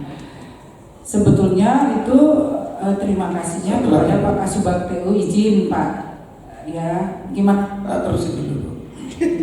Sebenarnya untuk SKP ini kami sudah membuat, bahkan yang di umpan baliknya itu kami membuat aplikasinya yang itu dinamis bentuknya. Ketika diklik ini, kalau mau yang begini itu juga ada, yang senyum pun itu juga sudah ada, bukan yang tempelan. Kan ada SKP yang dievaluasi itu bentuknya tempelan yang gininya. Kami sudah punya itu sebenarnya. Siap Pak. Gitu. Makasih Bu. Makasih, terima kasih infonya. Jadi yang pertama dulu ya, terkait dengan honorer yang SMA, yang ijazahnya SMA memang itu dilematis ya. Aturan dari BKN minimal S1, padahal banyak honorer yang SMA. Ada juga beberapa hal yang saya lupa tadi sampaikan terkait dengan upaya-upaya Biro Kepegawaian.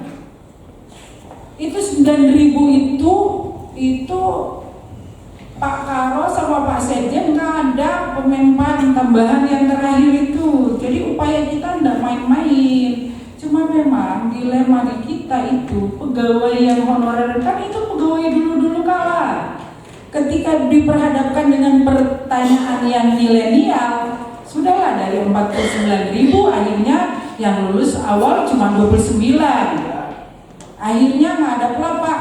Kita juga itu 29 itu sudah tambahan dengan materi didukung oleh moderasi beragama loh. Kalau nggak pakai itu mungkin lebih dikit kan. Didukung itu akhirnya naiklah nilainya sehingga masuk. Lah, upaya juga di biro itu tambahan 9.000 itu bukan mudah. Nggak ada Pak Sekjen, Pak Karo, support juga Pak Menteri sehingga ketambahan 9.000. Jadi sesungguhnya suara-suara dari daerah itu sudah tetap kami perjuangkan, tapi apapun itu tetap kami terima dan upaya untuk memasukkan SMA juga pasti.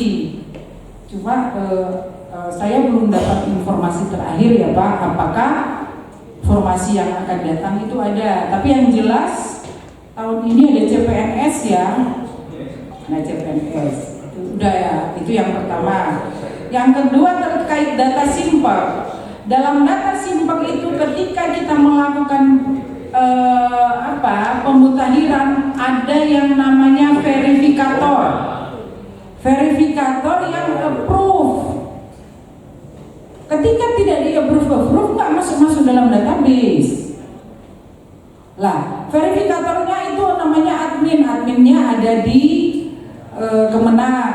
Cuma ada cumanya loh. Jangan terus nggak baca salah adminnya sudah tersenyum di belakang ini. Jadi bisa jadi kalau SKP 2021 sudah nggak bisa diupload, bisanya tinggal SKP 2022. Kenapa? Karena cara penilaiannya udah beda. SKP 2021 itu kuantitatif, SKP 2022 sudah kualitatif. Nah, saya ini nanti admin tanyakan ya ke Kanwil nanti atau langsung aja ke pusat bagaimana cara. Ya, tapi yang kemarin izin yang data semua sudah valid kan, sudah 100% ya Mas. Oke, berarti tidak masalah.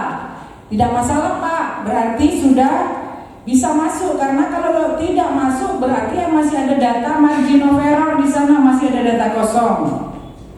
Nah, yang 2022 tinggal dicek lagi sudah di-approve atau belum. Karena Bapak input, Bapak lihat nanti di data, kenapa belum berubah, berarti bisa jadi belum di-approve. Yang 2022 itu terkait data yang kok saya sudah update tapi belum berubah gitu ya. Terkait dengan e-kinerja dan sempat yang Bapak sampaikan tadi ada aplikasi,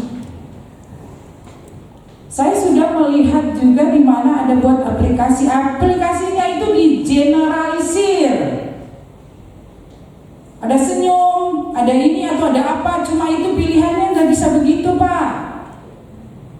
Aplikasi itu digunakan ketika dia kuantitatif. Coba kita nanti menggunakan kinerjanya BKN ya, karena tetap yang masukkan itu pimpinan. Dia sesuai ekspektasi, tidak sesuai. Oke, katakanlah mau klik, tapi kan belum mau klik itu belum tentu Pak pimpinan ngasih jempol atau senyum. Itu bagus banget, saya sudah lihat sangat bagus, cuma terlalu digeneralisir, jadi enak. Padahal di dalam situ itu bukan click out, itu ongoing feedback, umpan balik dari Pak pejabat penilai kinerja untuk mengatakan, oh ekspektasi saya A, kok umpan baliknya tidak sesuai dengan ekspektasi saya atau tidak sesuai dengan bukti dukung. Kalau aplikasi yang dibuat sana, oh ekspektasi saya A, ketika diklik senyum, kan tidak bisa begitu. Tapi tidak apa-apa Pak, upaya itu udah bagus sebetulnya untuk mempermudah pimpinan. By the way, walaupun buat aplikasi yang ngeklik itu pimpinan, yang memberikan ongoing feedback, umpan balik itu pimpinan ketika mau ngasih senyum atau mau ngasih jempol. Bukan ASN yang bersangkutan diklik terus dicetak terus pimpinan tanda tangan, tidak. Serahkan aplikasi itu ke Bapak isi, oh sesuai ekspektasi atau belum. Kalau di situ kan semua cuma sesuai ekspektasi, ada nggak Pak di situ? Di bawah ekspektasi di aplikasinya, tidak senyum ada nggak? Ada, itu bagus. Tapi yang isi Pak pejabat penilai kinerja, bukan ASN yang bersangkutan. Oke, saya apresiasi orang yang buat aplikasi itu luar biasa. Cuma tempatkan pada posisinya. Udah benar aplikasi itu. Cuma ke depan Pak, tanggal 27 ini kita akan sosialisasi kinerja. Tapi mohon maaf tidak bisa dalam satu kemenang cuma satu, karena itu webinarnya cuma 1000. Ini akan mengikutkan sertakan seluruh Indonesia. Kita akan menggunakan kinerja BKN. Jadi dokumentasinya sudah ada lokernya, semuanya sudah ada di sana, semua berbasis digital. Jadi tanggal 27 atau 28 ini surat masih diproses berdasarkan SPBKN kita harus menggunakan kinerja BKN. Terima kasih apresiasi kami dengan aplikasi yang Bapak buat. Saya juga sudah pernah ke Sulawesi Barat, sudah ditunjukkan. Saya juga sudah coba melihat di situ. Tapi itu kembali lagi, aplikasi yang ada dibuat itu harus berbasis kualitatif penilaian kinerjanya. Jadi saya sampaikan lagi, walaupun kita menggunakan pendekatan kuantitatif, penilaiannya tetap kualitatif. Oke? Jadi kinerjanya sudah terjawab semua Pak atau masih ada yang kurang? Apalagi Pak? Maksud saya, kinerjanya BKN itu kami tidak bisa menteri itu, tidak masuk ke wilayah itu. Oh siap. Pimpinan itu yang belum membuat SKP-nya. Oke. Jadi sampai saat ini yang kami dapat tanggal 6 bulan 3 itu, yang dari BKN pusat itu akan diluncurkan dan dilaksanakan. Tapi selama pimpinan itu belum buat SKP-nya di situ, kita nggak akan bisa selamanya di bawah. Sudah saya lihat benar, dan itu sudah saya jelaskan di awal kan Bapak. Jadi Pak Kakan Monas ini sudah buat SKP dan saya sudah lihat, ini akan tinggal diinput. Dan itu juga memang sebetulnya Kementerian Agama Pak, bukan dari Maret itu kita adalah pilot project salah satu 10 Kementerian Agama. Kenapa Biro Kepegawaian atau semua satker belum? Karena ada karenanya Pak. Kita ada penyederhanaan organisasi yang harus disesuaikan di CASN dan di Simpek. Kementerian Agama itu tidak bisa disandingkan tolok ukurnya seperti kementerian lain, kecuali dengan Kementerian Polri, TNI, Kemenkumham. Kita punya satker 4.000 sekian, plus KUA ada hampir 11.000. Kita merubah struktur organisasi di Simpek dan di CISN itu nggak mudah. Pindah satu pegawai, muternya berapa lama Doni? 5 menit. Padahal ketika contohnya di Kanwil dulu ada kasubag kan? Ini sudah tidak ada, ini kan harus dihapus kan? Tidak bisa dihapus, langsung hapus Pak. Pindah dulu satu-satu ke atas, baru ini dihapus. Dan kita membuat seluruh Indonesia raya Pak. Nah itu yang bikin sedikit kendala kami, walaupun pilot project belum memanfaatkan e-kinerja, karena pertama harus struktur organisasi yang ada CISN ini closingnya 30 September. 30 September sudah tidak boleh merubah UNOR. Bapak bayangkan kami di pusat kayak apa. Saya tidak hanya data aja, memindahkan 253.000 pegawai. Terima kasih Ibu Narasumber. Saya dari KUTU LSM Narasumber. Kalau tadi dari kantor mana, dari KUH saya dari madrasah. Yang saya tanyakan ada 2. Tadi penjelasan dari Ibu Narasumber terkait dengan penilai itu kan harus minimal level 4 atau yang diberikan kewenangan khusus. Nah, dari kewenangan khusus tadi berhenti di kepala madrasah. Kalau yang 2022 untuk pegawai di madrasah itu kan penilaiannya KUTU. Berarti yang depan apakah KUTU sudah tidak berwenang untuk memberikan penilaian? Oke. Kalau tidak bisa berarti kan harus ke SPD-nya ke kepala madrasah semua. Yang kedua terkait dengan pilar dari mutasi. Misalkan si A pimpinan satker, si B itu adalah karyawan atau struktural di satker tersebut. Misalkan pimpinannya pindah, mutasi. Bagaimana dengan SKP dan penilaian kerja dari pegawainya? Apakah dibuat baru, kemudian tanggalnya apakah tanggal Januari atau tanggal ketika kepala yang mutasi? Atau sebaliknya, karyawan yang pindah? Ya, terima kasih. Oke, siap. Yang pertama, KUTU itu yang diberikan kewenangan khusus dong, karena itu kan struktural. Jadi semua pelaksana yang di bawah KUTU, pejabat penilai kinerja adalah KUTU. Oke. Ingat, di situ kan ada di laporan ada pejabat penilai kinerja, atasan pejabat penilai kinerja kan, pegawai yang dinilai pejabat penilai kinerja atasan. Itu cuma namanya diisi, tapi yang tanda tangan cuma pegawai yang dinilai dan pejabat penilai kinerja, tidak tiga seperti dulu. Dia akan menjadi 3 kecuali ketika dikasih predikat kinerja terus dia sanggah. Ada rasa tidak puas, itu baru ada 3 tanda tangan.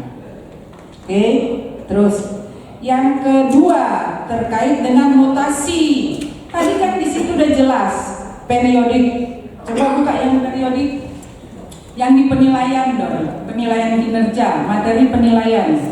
Ya itu, bukan pengelolaan, evaluasi. Oke, naik terus yang periodik turun pelan-pelan, terus. Ah ini kalau kita sudah buat SKP dengan benar, ingat. Ketika orang pindah di bulan apa? Oh, orang pindah di bulan April. Dia kan sudah bikin evaluasi 1 triwulan. Berarti semua SKP itu di awal itu oleh pejabat yang berada di bulan Januari. Ya kan? Oh, kata Bapak nanti dia di April pindah. Ya kan? Sementara di sini kan sudah ada evaluasi triwulan. Jadi ketika dia pindah di April, rencana kinerjanya itu pegawai yang tanda tangan di triwulan selanjutnya itu pejabat yang baru, plus evaluasi kinerjanya pejabat yang baru. Jadi nggak usah buat baru lagi. Jadi perencanaannya itu pejabat yang lama, evaluasinya yang tanda tangan pejabat yang baru. Jadi SKP itu yang kita buat bulan Januari itu pejabat yang definitif pada tanggal dan tahun itu, evaluasinya nanti ada pejabat baru ditandatangan oleh pejabat baru.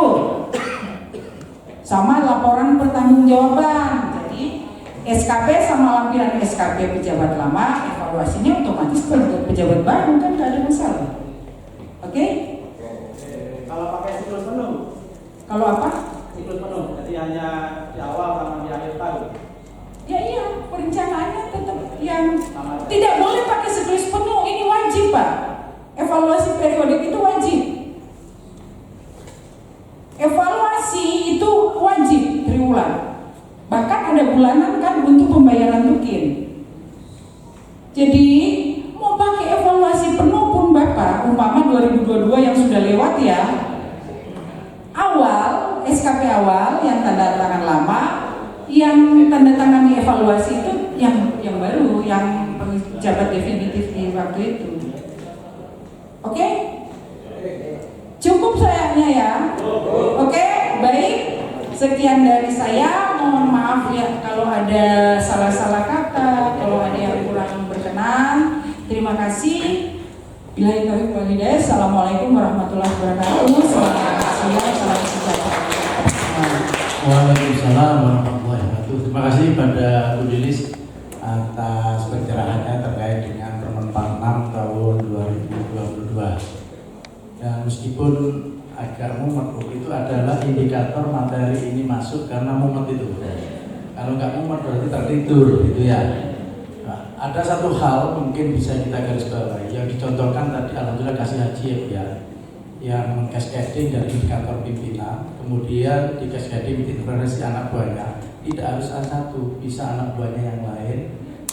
Nanti nggak sempat terputus, mungkin ada yang mata rantai terputus. Oh berarti kalau kasih cukup satu, enggak, bisa anak buahnya yang lain dengan tugas yang lain, tapi ada korelasinya dengan itu. Insya Allah begitu ya. Ya, saya kira ini cukup bisa diterima oleh semuanya dan diharapkan ini sudah harus dilaksanakan sehingga nanti tatkala kinerja itu tidak kaget karena nanti diupload pada hariannya, yang jempol adalah pimpinannya, meskipun aplikasinya Bu Pak Isnan tadi ya, misalkan yang punya inovasi tersebut.